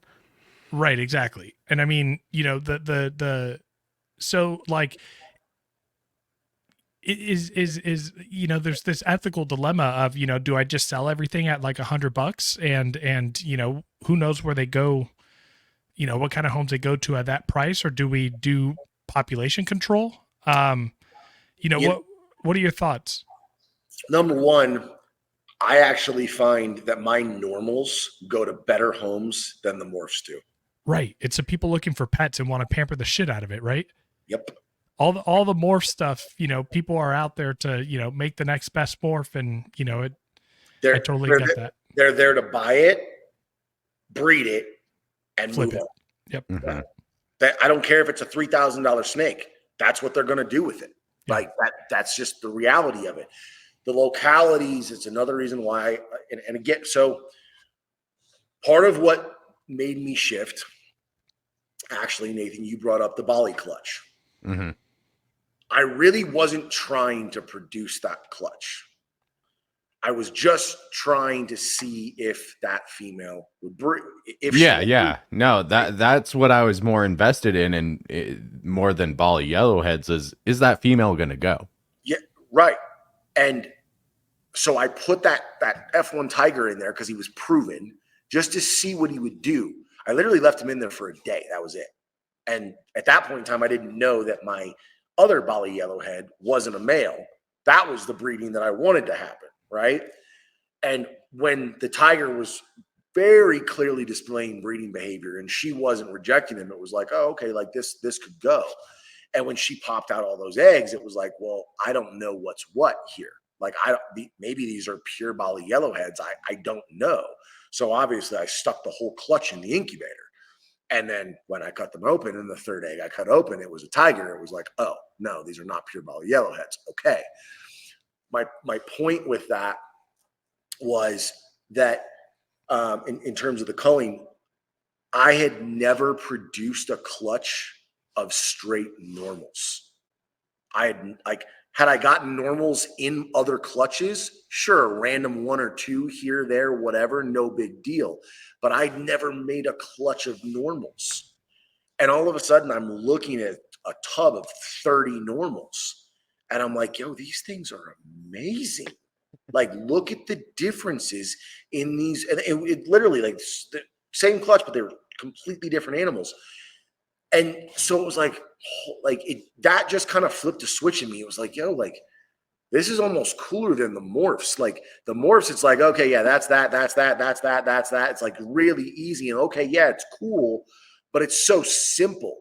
And with the normals, it was like, wait, which one is this? Like, hang on. And like, you really got to study them to like see the intricacies of the pattern and like the different, the way the reticulated pattern either moves down the sides or doesn't, and like the saddles and like all the different aspects of the pattern.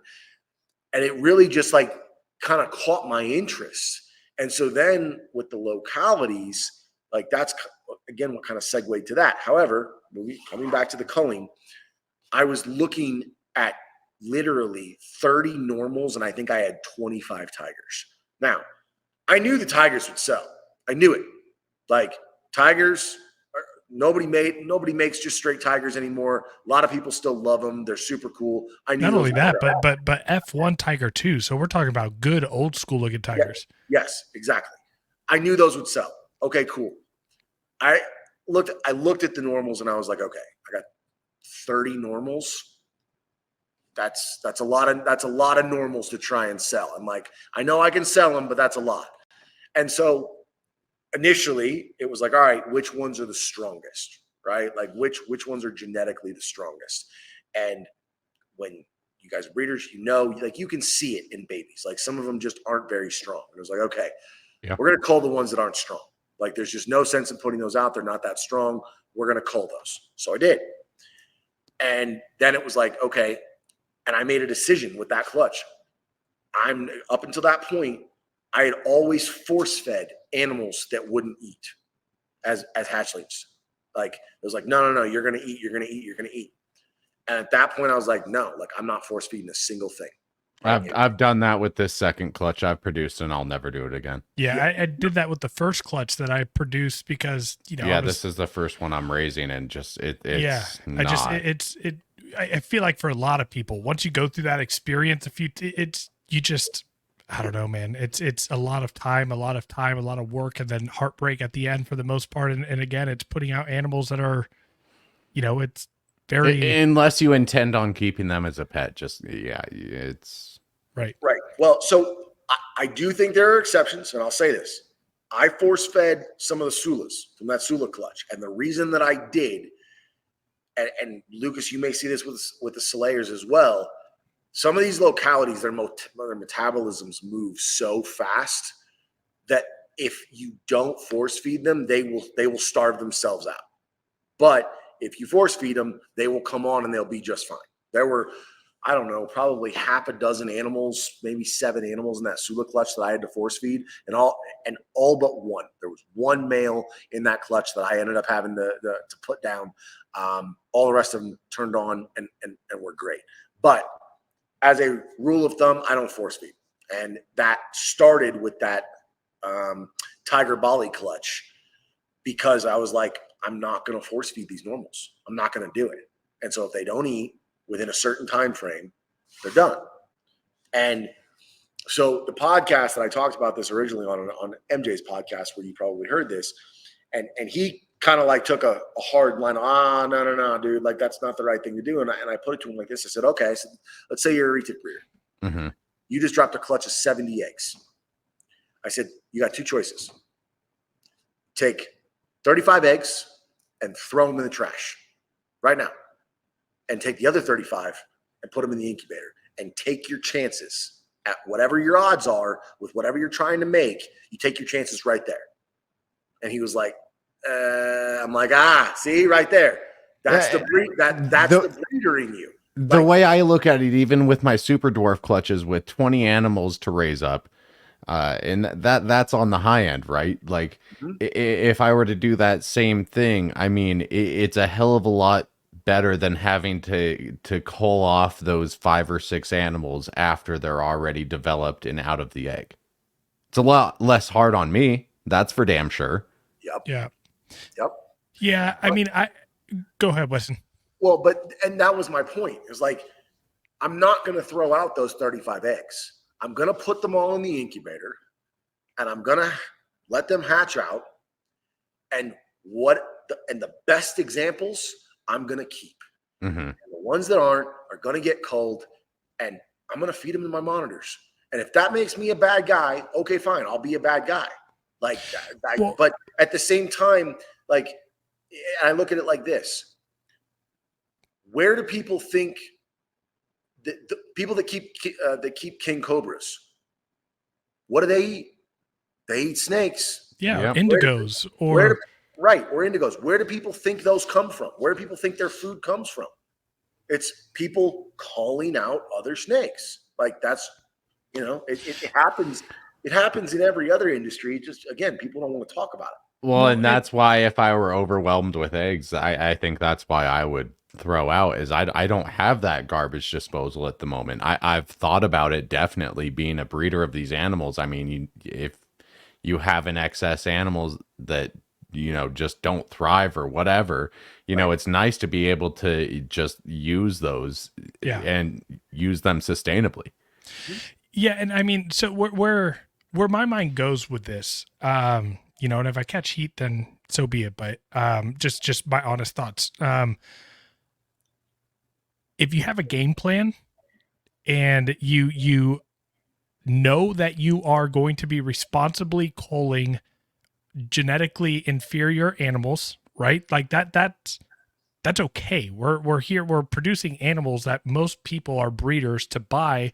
Why am I going to sell you an animal that is not genetically, superior, right? That doesn't have good genetics. So that right there, if anyone has a problem with that, then I can't even, there's no way me and that person can have a conversation and see eye to eye if they're going to get pissed off about that. But then when it comes to a lot of animals, right, I feel like if you have a plan, it's no different than raising rodents to put down to give to us for feeders is the way that I see it, because they have the plan that they are raising these rodents and they're culling them to sell as feeders. And therefore, if you have monitors, and it's part of your plan, or you have a friend who has an indigo or a cobra, right? And you have the thought it's already been pre-contemplated. You've already thought about it before, and you have that plan to do that. I don't see the issue. The issue that I have is if people are irresponsibly breeding and they're like, shit, these animals aren't selling, and I don't have the money to get a bigger rack, or I don't have the money to keep feeding these animals. And now they're like, well, I guess I'll just cull them. That's irresponsible. And that's not okay. And I 100% agree with that. I 1,000% agree with that. And I've said for years, if you can't afford to hatch out baby retics and feed them for a year, don't breed them. Yeah. Don't breed the snakes. Absolutely. Yeah. There's a whole other ethical side of it too, like that, people are just mass producing retics that should, like, it's an issue. Like it really is an issue, which then drives, and I think that's what fuels a lot of the people that are very, very against culling, is because it's like, oh, people are mass producing and they see that side of it. So we as breeders do have an issue. Like I can't tell you how many people in the shitty market right now are showing off their 7th clutch of the year. And I'm like, why did you do more than 4? Trust me. I was telling Nathan this at the start. In the end of 2022, the 2022-2023 breeding season, I ended up with 7 clutches. It was over 200 eggs, which literally I had 270 egg clutches. Like it was ridiculous. Yeah. But I wasn't trying to do that. I had no intention of having 7 clutches. Just for the first time ever in my breeding career, every pairing that I did took. But, and that's crazy. That never happens. Right. It never happens, but it did. Either way, like I will make sure that never happens again. But same thing. I'm looking at these guys that are dropping their 6th, 7th, 8th clutches. And I'm like, what the fuck are you going to do with 200 baby retics? That grow fast as hell.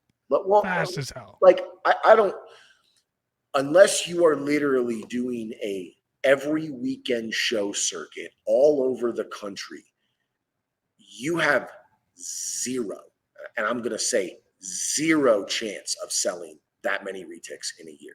0. Yeah. Like I don't understand it. I could only imagine the amount of loss you would get trying to run an around the country circuit too with that amount of babies, Yeah, like sick, trying to keep them healthy and everything sick, else. stress, it's insane. But yeah, and I think that's where a lot of these people that like come from when we talk about culling and things like that, and it gets up in arms, is because the reality and the truth of the matter is the retic industry does have an issue with overproduction. And so when we are overproducing and then these people see like, oh well, people are just killing snakes, I could see how that looks really shitty. But at the same time, again, I am a very gray person. I don't see things in black and white, and anybody that is very black and white, I'll give a little bit of effort to help them see the gray. And if they're unwilling, there's nothing I'm going to say that's going to change their mind. Correct. And it's just energy and time that, I maybe 2 years ago had, right. But now that I have more people, asking me questions about husbandry, and, we do the podcast, I got a family, I breed, I got a day job. I don't have the energy to try to convince someone to see something different. It's not worth it. No, I don't either. I haven't for a while. That's Yeah. I do what I do, and if people don't like it, that's fine. They're welcome to try to do it a different way. Yeah, absolutely. Yeah. Nathan, do you want to jump into large enclosures, or any other questions you have about big retics? No, we talked highly about just your push to keep these larger animals in larger enclosure. Is there a plan to move beyond these 10-foot enclosures that you're already using as a standard? Yeah, there is. So when I was running the operation at the size that I was running it with the number of animals that I was, there was no consideration of going bigger than 10 foot in terms of enclosures, because it simply wasn't possible from a space standpoint, from a cleaning standpoint, from a maintenance standpoint, just all of the factors. Now that I'm down to what I'm down to, like I'm sitting here and I'm looking at Valkyrie and Alice that are both in 10-foot enclosures. These enclosures, they're not big enough. They're not. And I can say that now because my perspective has shifted for sure. And I am moving away from the style of being a essentially commercial breeder. And I am moving back towards just more of a collector in terms of my keeping style. These 10-foot enclosures, 14, 15-foot snake, sure, it's fine. They're even these ones behind me. So these are 8x4s. They actually have more square footage than the 10x3s, right? So the 8x4s are 32 square feet. The 10x3s are 30 square feet just on the floor, right? Not talking cubic. Floor space is the most important thing for these big constrictors, especially as their body size, as the girth grows, they need the floor space. That's what they need. Mm-hmm. However, I also, just with the kind of snakes that I have, and especially these localities, the activity level on these things, they're all over the place. They don't just sit. I'm working right now. So this isn't something that a lot of people know. I don't actually own the property that this facility sits on. So I moved here in 2020, and it was the place that I found that worked for all of the parameters that I had with my life. I was moving to Utah. I didn't know if I was going to stay or not. I didn't know if I wanted to be in this area. Turns out I absolutely love this area, but I didn't know if I wanted to stay in this area. Pretty damn beautiful out here. It is absolutely beautiful. I'm also a felon, and I had 200-pound pit bulls. So me trying to find a place to rent is a little tricky. And I wasn't ready to just throw money at buying a place when I first moved here. My wife and I are actually in the process of building a house now. I'm building a dedicated, essentially, garage for my reptiles. Still out in Park City? Not in Park City, but close. Okay. Yeah. Closer to Salt Lake or no? A little bit, yeah. Okay. I like the sounds of that. A little bit. But anyways, And what I am looking at doing, so I actually did reach out to Jordan Carpenter after you guys had him on the podcast. I talked to him a little bit. I've talked to Mark as well. I haven't made any exact decisions on what I want to do, but I'm going to put some very large scale walk-in enclosures in the new house because we will be there for several years. I will own it. It will also not be a multi-purpose building. The biggest comment I get all the time from people on social media is, oh, you have all this space. Why don't you have bigger enclosures? What they don't understand is that 6 feet right over here is my John Deere tractor that I need to clear all the snow that we get up here in Park City. And 20 feet not even 20 feet, probably 15 feet that way is my truck. And then my gym equipment is over there. This building is 2,500 square feet, but it serves a lot of purposes. And so to try and build, there's 2 dog kennels in here. Like, it has to serve a number of purposes. And so the cages that I had, and again, the place that I was in as essentially running a commercial breeding operation, this is what worked. And it was sufficient in my mind. But no, I don't think 10 footers are sufficient. When it comes to just keeping these animals as pets or as a collector, if you're running a full-time breeding operation and that's what you're doing, I can understand it. I understand it. I don't understand sticking these 17, 18-foot snakes in 6 and 8 foot enclosures. I don't get it. Like, I don't know how you can walk in every day and see that snake crammed up in the corner with nowhere to go and just think that it's okay. Like, it doesn't make any sense to me. So. No, I mean, I agree wholeheartedly. I have a wrap up question in regards to that. We had a list of some Patreon member questions, but you actually hit on 3 of them throughout the episode of this podcast. So, I'm only going to ask one of them that we didn't get to. One that I want to ask just because I have a big curiosity as well, but Alessa on Patreon asked us what animal you regret selling the most. So I thought about that after I saw the question, and initially there were a couple of different animals that came to mind, but the answer for me is actually really, really easy.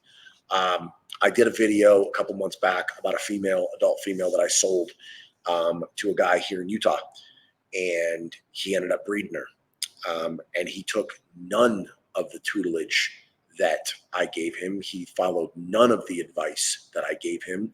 The female ended up going egg bound. How am I not aware of this person? Well, we can talk after. He didn't listen to it. It literally still just pisses me off so much. So this is a snake. She was actually from the very first clutch that I was ever a part of. So 2018, buddy of mine in Colorado named Jaden Hartman. He was also somebody that was very into retics. He was very well known in the Colorado retic scene. We became friends. We did a breeding together. His big tiger female, and actually the male one of the males that I drove to Arkansas and picked up, the big Sunfire, to this day, still one of the biggest males I've ever seen in my life. So we bred those 2 together. And out of that clutch, we made Sunfires, Tigers, and Sunfire Tigers. And one of the babies came out, and I still have her pictures.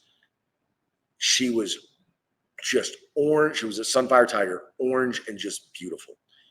And she had hard belly. First clutch I had ever hatched out. So Jaden had done the breeding. He had the eggs. I actually ended up having to go get the eggs from his house because he had some issues with a roommate. And so I went and got the eggs and finished incubating them. And then he came up, cut them with me. And again, it was a co-clutch. It wasn't my own. So this baby comes out. She has hard belly. And Jaden doesn't have the time to come up and try to deal with it. So I've never produced retics before. I got this little beautiful baby retic that has hard belly, and I'm like, I'm gonna do what I can do, and I'm gonna save its life. And I literally got the hard belly out, saved its life, raised this snake up for 5 years. Her name was Puzzle Piece. And I really, when I was downsizing last year, she was one that like I held on to and I held on to and I held on to. And I knew that like she just didn't have a place in what I was wanting to do. But there was a sentimental piece, like, first baby retic that I ever really, hatched out, like didn't really want to get rid of her. And this local guy was sending me messages, wanted to buy an adult retic, had some adult retics, and was like, I'm just looking for a female, I want something that, has a good temperament, it's going to be big, this and that. And I was like, well, like I have this female and, she is for sale, here's the deal with her. And he's like, I want her. Okay.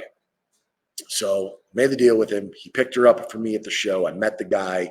Like it felt okay. Like it felt okay. Less than 3 months later, I get a picture, and he'd asked me a couple random questions about breeding and this and that. And I had answered the questions. And less than 3 months later, I get a picture, and it's her in a cage with a golden child, and they're locked. And I'm like, oh, like, what are the genetics on the breeding? He's like, oh, well, I think the golden child's head albino. So, I just want to see if I can prove it out. And, I just thought it would be cool. And I was like, what are you going to do with the babies? And he's like, oh, I mean, I got friends, that'll want them, this and that. And I was like, okay, dude, like, just do me a favor. Like, do this, do this, do this, do this. Oh, he didn't do any of it. So a couple months goes by. I get a message. Hey, man, she laid 7 eggs and stopped. Fuck. I'm like, all right, dude, like, here's what you need to do.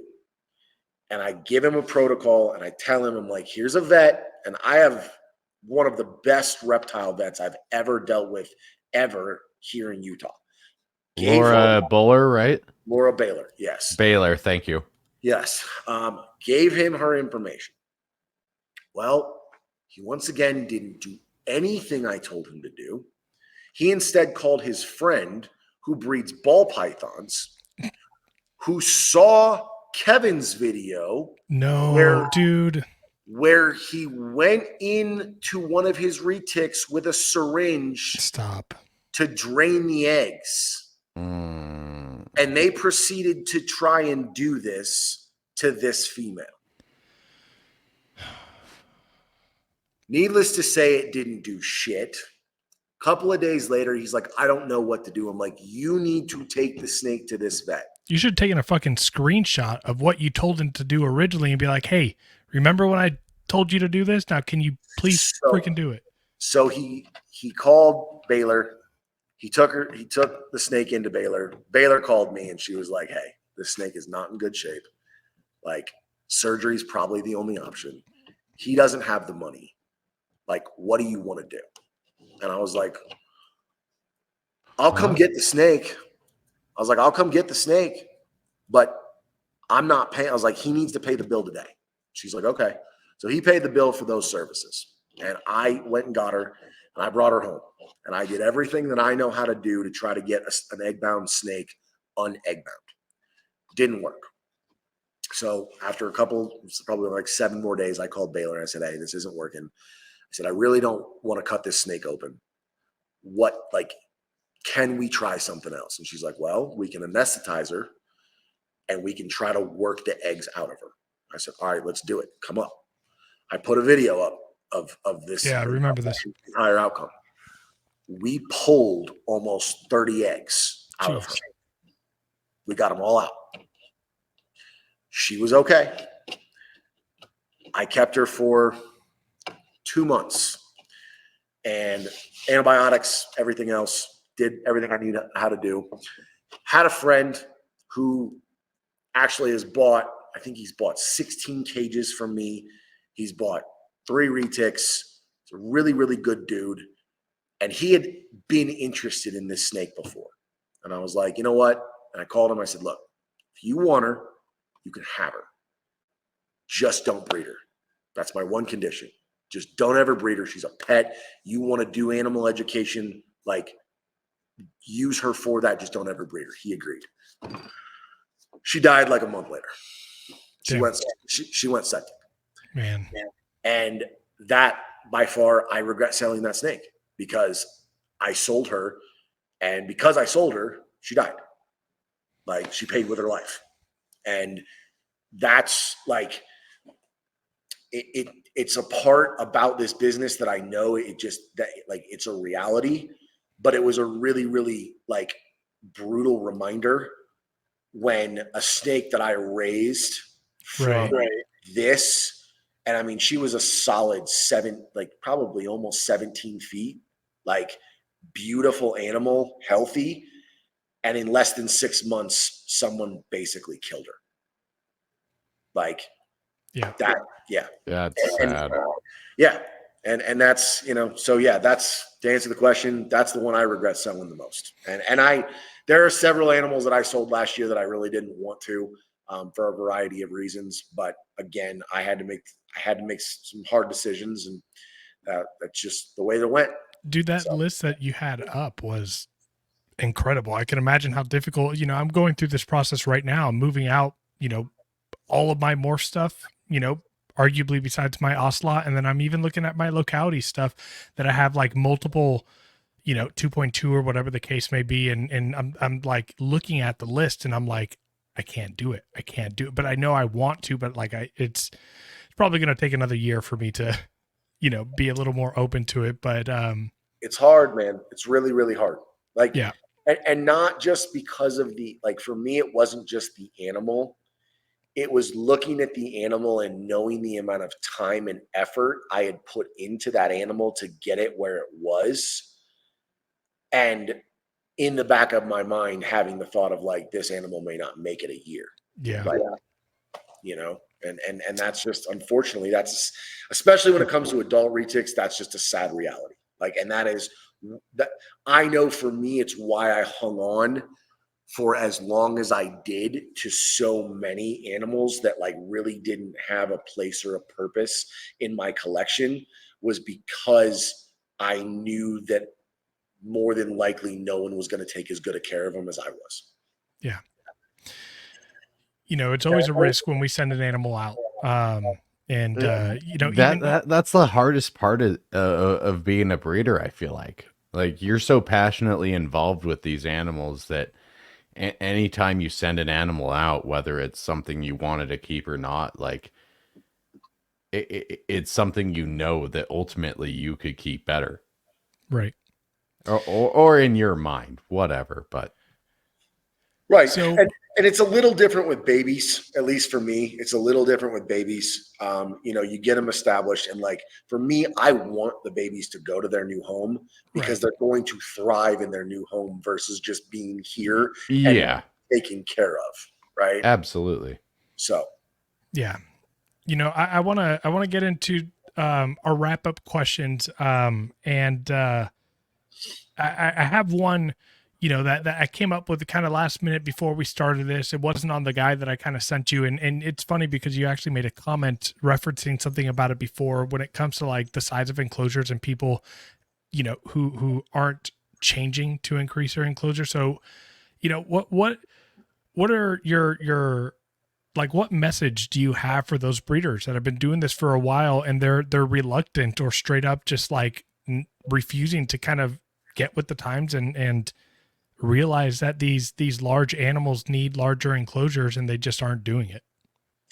Well, so I think you have to, I don't think there's a blanket message that can apply, right? Because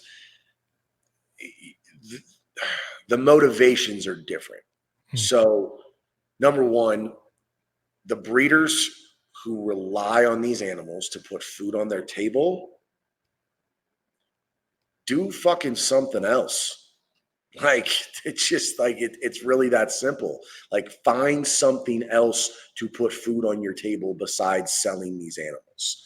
Because so long, and I've said this for years, so long as that is the reality, and this definitely ruffles feathers, and I don't care. So long as you are relying on these animals to put food on your table, your ethics will and what you will do will come into question. They just will. And there's no way around that. So that's one aspect. I have said this to plenty of the, I'm going to call them old heads in the industry, and it's why most of them don't like me. Evolve. Like, evolve. It's really, really simple. If you're not evolving, you're dying. And some of these old heads are dying in a multitude of ways. And it's not that I want them to. Like, just fix what you're doing. Like, just because it worked 20 years ago when we didn't know any better, when they were getting into it and there was no information, doesn't make it okay to keep doing it now. Like, it doesn't. You know, and again, I haven't been doing this. I've been keeping retics for over a decade, been breeding, like I said, for 6. My standards have changed. What I think is okay and what's not has changed. And that should be part of anyone's like self-evaluation, really. Right. And you know, I also know that part of it is a lot of these guys still just want to keep everything. And like, look, if you've got the money to support it and to provide what's proper and keep 100 animals, sure, by all means, go for it, do it. But don't make the animals suffer because you can't make up your mind on what you actually like really, really love and what you're kind of just like, oh yeah, that's kind of cool. Like, and again, it goes back to what I said earlier. Like, I genuinely believe the days of retic breeders breeding a little bit of everything are done. Like, they just are. And so now, if you're a retic breeder and you have 60, 80, 100 animals and you're looking at them going, well, what do I want to make? That right there is a problem within itself. Like, you should know what you want to make and what you're focused on, and you should be focused on making the absolute best examples of that. And the guy I always go back to is Shane. Like, Shane is so blinder focused. On what he's making, right? But that's why if you want a purple Sunfire or a purple OGS, there's no question who you're going to. Yeah. There's no question. You're going to Shane. Like, that's just it. And no one can touch him in terms of the lane that he's in because he's so laser focused. It's how we all should be. It's how we all should be. Like, so just inherently focused on, this is what I'm making, this is what I'm going after, and I'm going to make the absolute best examples of it I possibly can. And if we, as a community, if we, each and every one of us did that, we would know, oh, hey, I need this animal. I'm going to this person because he's got the best, right? Like, you know, Lucas, you just made the Solayers. Everyone came to you because they're like, holy shit, like, real Solayers in the last 3 years. Like, yeah, that's the first one. Same reason everybody, well, not everybody, but so many people. I had a lot of people when I posted those Sulas tell me that I was nuts for what I was listing them for, that I would never sell them. That's a joke. You can sell Sulas for $3,000 and they'll sell. I had 25 of them to sell. 24 of them are gone. Yeah. You stay focused on the thing. I mean, I couldn't agree more, you know, with your statements in regards to the enclosure stuff and even just with being hyper focused on something. I think that's, you know, I wish, not that I wish, I hope, I'm hopeful that we can get to that place, and kind of catch up with, you know, the reality of the animals we're working with. So people and breeders specifically can just start to be more responsible. Yeah, me too. Yeah. Man. Well, Weston, I mean, my life is finally calming down to a point where I'm going to finally get up there and hang out a little bit. But just for our viewers, our listeners, just give a plug of where everyone can find you, where we can find your babies for sale, anything like that. So it's really simple. Wildfire Retics. Google it. You will get my webpage, and my webpage is the most basic thing in the world. It has my social media pages and my Morph Market store, which is where everything I have is for sale. My morph market is up to date. That took a monumental effort on my part, but it is fully up to date. And yeah, anywhere on social media, Wildfire Retics. I really haven't been active at all on YouTube probably in the last year or so. I just haven't had the ability or the time to put the videos up like I used to. I had someone at one point full time doing the editing and everything else for me.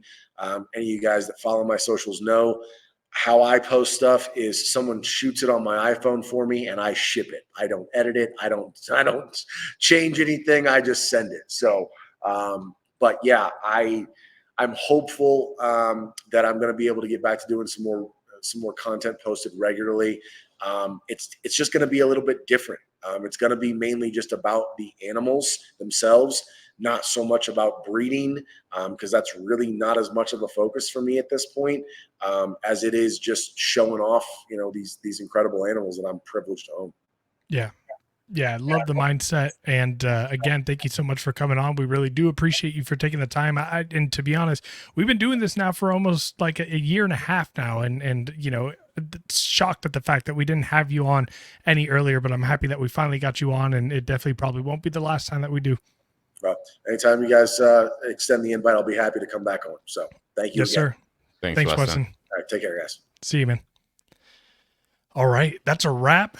One of our longest episodes and full of a bunch of information. I'm and our first Utah boy. Right. Let's get it. True. Well, we'll welcome as a Utah boy, but